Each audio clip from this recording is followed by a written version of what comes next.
बोले तारा बेदाती। अब मैं ये शब्द क्या पर खत्म कर दिया, जाकिर नायक के ऊपर 2-4 मिनट सुना, उसके बाद मुझे सही दे दो।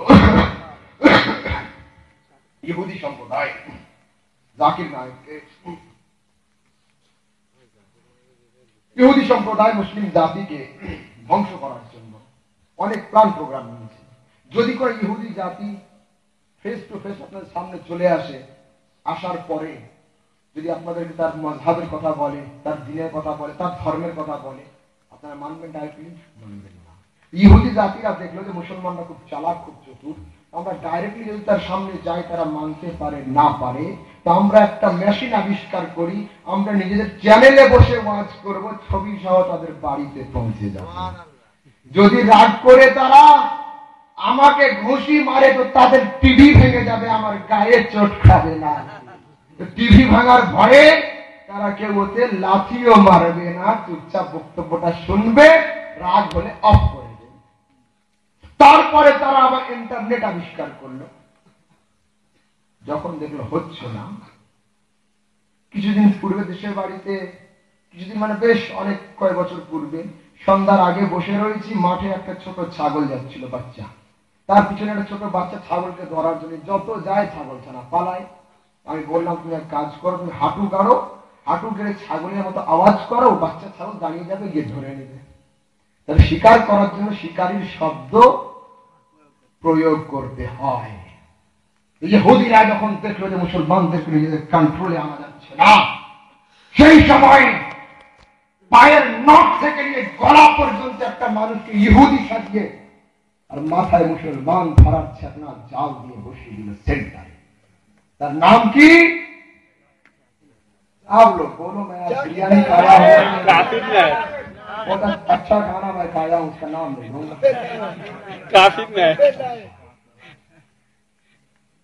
এই লোকটা বেশ কিছুদিন পূর্বে একটা ভিডিওতে বলেছিল, इस दौर में पीर वली गुरु सब को छोड़ो, हमारे लिए मोहम्मद सल्लल्लाहु अलैहि वसल्लम को मानना हराम है। कहा था।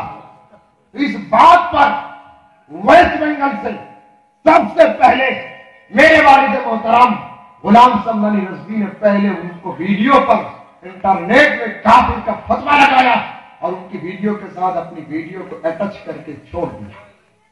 आज तक उसका कोई जवाब नहीं आया, मगर एक बात सुनने को मिला कि जो है ये वीडियो, ये तकरीर उनकी नहीं है, ये तकरीर बनाने के बाद कंप्यूटर में इंटरनेट पर छोड़ दी गई।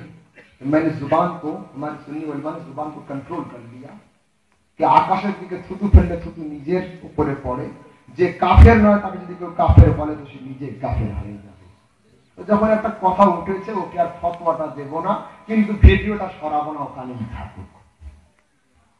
কিন্তু আল্লাহ পাক যখন তার পাপকে পূর্ণ হয়ে যায় কারোর পাপ, তো কিয়ামতের দিনে তাকে বঞ্চিত করে আর জগতে তাকে লাঞ্ছিত করে।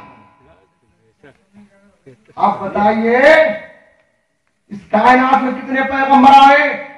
Near about 1,24,000 prophet came in this world for the guidance of and the establishment and the purification of the heart. 1,00,000 या 2,24,000 पैगंबर इस धरती पर तशरीफ लाए मानव जात की पथ प्रदर्शन के लिए। मगर now you mention how many women prophet came in this world? औरत आई है कोई नबी बनकर? आई है?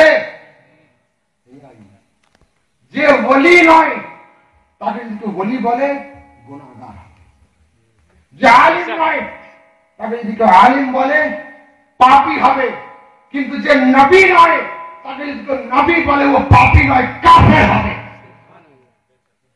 কেন? ইলম অর্জন করে আলিম হওয়া যায়, ইবাদত খুব করার পরে বেলায়াত হাসিল করে ওলি হওয়া যায়, হাদিস গবেষণা করে মুহাদ্দিস হওয়া যায়, তফসির শাস্ত্রের পণ্ডিত অর্জন করে মুফাসসির হওয়া যায়, ফিকহ বিষয়কে পড়াশোনা করার পরে ফাকিহ হওয়া যায়। কিন্তু জগতের বুকে কেউ নিজের জ্ঞান বলে নবী হতে পারে না। কেন? নবী হচ্ছে আল্লাহ তাআলা ফিক্সড কোটা, এর নির্দিষ্ট মাপ আছে। জাকির নায়েক ইসলামের মধ্যে আল্লাহ তাবারক ওয়া তাআলা চারটে জিনিস, নবুয়ত, রিসালাত, খিলাফত, ইমামত, এই চারটে জিনিস কোন মহিলাকে দান করেননি। যারা হিস্ট্রি অফ ওয়ার্ল্ড নিয়ে গবেষণা করে তারা জানেন যে স্টার্ট অফ দি ওয়ার্ল্ড থেকে নিয়ে এন্ড অফ দি ওয়ার্ল্ড পর্যন্ত জগতের বুকে কোন মসজিদ মেয়েদের জন্য নির্মাণ হয়নি। যদি মেয়েদের ইমামতি করা জায়েজ হতো তো রাসূলের পরে জগতের মা আয়েশা সিদ্দিকার আগে কেউ মুসাল্লায় দাঁড়াতে পারতো না। কেন? মা আয়েশা 3 লক্ষ হাদিসের হাফেজা ছিলেন। সুবহানাল্লাহ, সুবহানাল্লাহ। আবু বকর, ওমর, উসমানের মতো বড় বড় সাহাবা যখন কোনো মসলাতে ফেল হয়ে যেতেন, মা আয়েশার কাছে গেলে তিনি মসলাকে হাল করে দিতেন। সুবহানাল্লাহ। নবীর পরে যদি মহিলাদের ইমামতি করা জায়েজ হতো, নবীর পরে মা আয়েশার আগে কেউ নামাজের মুসাল্লায় যেতে পারবেন না। তিনি গিয়েছেন কোনদিন? জানেন। কোন রাসূল মেয়ে ছেলে হয়নি, কোন নবী মেয়ে ছেলে হয়নি। আল্লাহ পাক মেয়েদেরকে নবুয়ত দেননি, বিশারাত দেননি, কিন্তু নবীদের মা করে দিয়েছেন, রাসূলদের স্ত্রী করে দিয়েছেন। আর কোন মসজিদের ইমাম হয়নি, আর কোন খলিফা হয়নি। আজ বলতে এখন কত খেলাফত যুগ আছে, কিন্তু কোন খলিফার মধ্যে মেয়ে ছেলের নাম নেই। জাকির নায়েক লেকচার সমগ্র বইয়ের 568 পেজে বলছেন ইসলামের 4 জন মহিলা নবী এসেছে। নাউযুবিল্লাহ। আমার নাম বলে দিয়েছে বিবি আসিয়া, বিবি ফাতেমা, বিবি মারিয়াম, বিবি খাদিজা। এখানে শব্দ, এখানে বাক্য একটা, কুফরি 4টে, বাক্য একটা, কুফরি 4টে।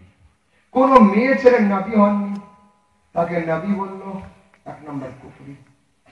আমাদের রাসূলের যুগে কি কোন নবী আর কেউ ছিল? ছিল না। কিন্তু ফাতেমা তো বেঁচে ছিলেন, রাসূলের যুগে আরেকজনকে নবী বলল, কুফরি হলো। আমাদের রাসূল শেষ পয়গম্বর কিনা? রাসূল বলছেন I am last prophet, no any prophet after me, আমি শেষ নবী, আমার পরে কোন নবী আসবে না। আর এই 4 জনের মধ্যে একজন মহিলা রাসূলের পরে বেঁচে ছিলেন, রাসূলের পরে আরেকজন নবী হলো। কিন্তু আমাদের ফয়সালার কিতাব হলো কোরআন। কোরআন প্রতিজ্ঞা করি, কোরআন নবীদের লিস্ট তোমার কাছে আছে, তুমি কজন নবী পাঠিয়েছো? কোরআন বলছে ওয়ামা আরসালনা মিন কাবলিকা ইল্লা রিজালান। মুস্তাফা, তোমার পূর্বে যতজন পয়গম্বরকে পাঠিয়েছি তারা প্রত্যেকেই পুরুষ ছিল, কেউ মহিলা নয়। আল্লাহ বলছেন কোন মহিলা যায়নি, আর মোল্লা বলছে মহিলা গিয়েছে। কার মানবেন? আল্লাহ কা মানেগা যে মোল্লা কা? হ্যাঁ, কোরআনের একটা নুকতা যদি অস্বীকার করে ও কাফের হবে। আর কোরআনের আলিফ থেকে নিয়ে সূরা नासिर सीन पर्यंत पूरे कुरान को मैं खंगाल कर देखा है, इसमें 3 आयत है, वमा अरसलना मिन कब्लिका इल्ला रिजालान। আল্লাহ পাক পুরো কোরআনের মধ্যে 3 বার বলেছেন যে যতজন পয়গম্বর গিয়েছে তারা প্রত্যেকেই পুরুষ, কেউ মহিলা নয়। জাকির নায়েক 3টে আয়াতের বিরোধিতা করল। জাকির নায়েকের কাফের হওয়াতে যে সন্দেহ করবে সেও কাফের। जाकिर नायक की तकरीर सुनना कलकत्ता वालों तुम्हारे लिए हराम है। जाकिर नायक को आज की तकरीर के बाद कोई मुसलमान समझकर अगर तकरीर सुने वो भी काफिर है। मैं कह रहा हूं जिम्मेदारी से अगर कोई फतवा दे दे तो फतवा मेरी तरफ रिटर्न कर देना, रिपोर्ट कर देना कि उसने कहा, उसको जाकर कहो। तो যদি একান্ত শুনতে হয় তো গায়র মুসলিম समझकर सुनना। যেমন খ্রিস্টান হিন্দুর খবর আমরা শুনি, ওই রকম খ্রিস্টান হিন্দু মনে করে শুনতে হবে, এর কোনো সমস্যা হবে না, তাকে মুসলমান বলা যাবে না। এইবার হাদিসে আল্লাহ রাসূল বলেন মান তাসাব্বাহা বিকওমিন ফাহুয়া মিনহুম। যে যার নকল করে, যে যার পোশাক পরিচ্ছদকে নিজে পরিধান করে, সে হচ্ছে সেই সম্প্রদায়ের অন্তর্ভুক্ত। আর অন্য হাদিসে আল্লাহ রাসূল বলেন যে যার সঙ্গে মুহাব্বত করে কিয়ামতের দিনে হাসরের সময় সে তার পাশে থাকবে। अब जाकिर नायक को मिलाइए और सुन्नी आलिम की तरफ देखिए। मेरे बदन पर तो जुब्बा है, जाकिर नायक के बदन पर कोट है, कोट तो अमेरिका के ओबामा के बदन पर है, मेरा जुब्बा तो गौर से आजम के बदन पर है।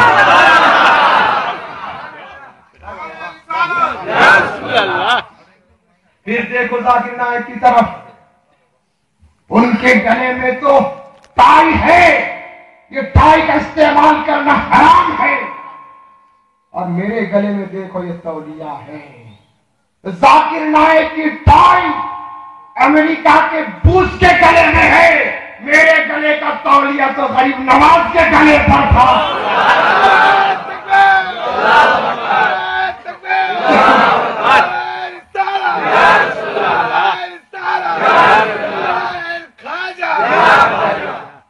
आज मैं लुंगी पहना हुआ हूं, ताबन, जाकिर नायक को देखो वो पहने हुए पैंट, तो पैंट तो यहूदी लोग पहनते हैं, मगर तैबान पहनना मुस्तफा की सुन्नत है। और हदीस में यह है, मन तसब्बहा बिकौमिन फहुवा मिनहुम, जो जिसकी नकल करे वो उनमें से है। मुझे देखो, जाकिर नायक को देखो, मेरी शक्ल सहाबी से मिल रही है, जाकिर नायक की शक्ल सूरत यहूदी से मिल रही है। तो मुसलमानों सुन लो, कान खोल कर सुनो, जाकिर नायक का हासिल यहूदी के साथ होगा, सुन्नियों का हासिल सहाबी के साथ होगा। नारे तकबीर, नारे तकबीर, नारे रिसालत, नारे रिसालत।